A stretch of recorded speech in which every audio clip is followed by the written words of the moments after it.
來繼續來看清明節進前，有民眾到台北市陽明山的真愛樓要來祭拜老爸，想袂到老爸骨灰甕啊竟然無去。民眾質疑是殯葬處的管理有疏失，殯葬處回應講已經通報警方，而且提供到監視器，目前警方正在調查。打開，不見了。塔位的門一拍開，準備要拜拜呢，發現講內底黃金甕啊無去，家屬驚一跳。昨天是有把它打開來嗎？沒有，就看就沒有，就看沒有就不會再打開來。打開了，它會藏去哪裡嗎？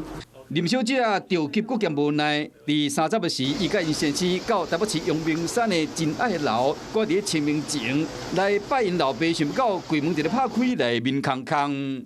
很誇張，也很荒謬。那個不算一個小它是算蠻大的東西。那我們去年上去的時候也還在，它旁邊的幾個大概5、6個櫃，他都有給我們看，可是都沒有。然後鑰匙孔並沒有被破壞。塔位有2個門，內沿的玻璃門有鎖起來，除了管理人員以外，一般的人無鎖匙。經好方講，出入攏有管制。這個林小姐就質疑講，這敢講是管理上的重大疏失。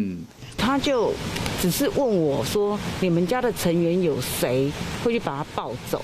我就說：“我們家成員很簡單，沒有人會去把他抱走，而且把他抱走要幹嘛？”他跟我講是說他們是第一次發生，然後現在他跟你們講說之前也發生過。目前警方都還在調查中，但我們也查了最近的記錄，都沒有人來申請這個骨灰罐的遷出或是正位，然後基本上骨灰罐放上去，我們也不會去隨便去移動它。清明連假到啊，陽明山的真愛樓有真濟人會去拜拜。即馬所發生講黃金甕啊無去，代志發生4天後，主管單位要無一個講法，這恐驚家屬未當接受。Hello， 我是蔣新梅，想要搶先掌握最及時的新聞資訊嗎？趕快訂閱、按讚、開啟小鈴鐺，鎖定華視新聞 YouTube。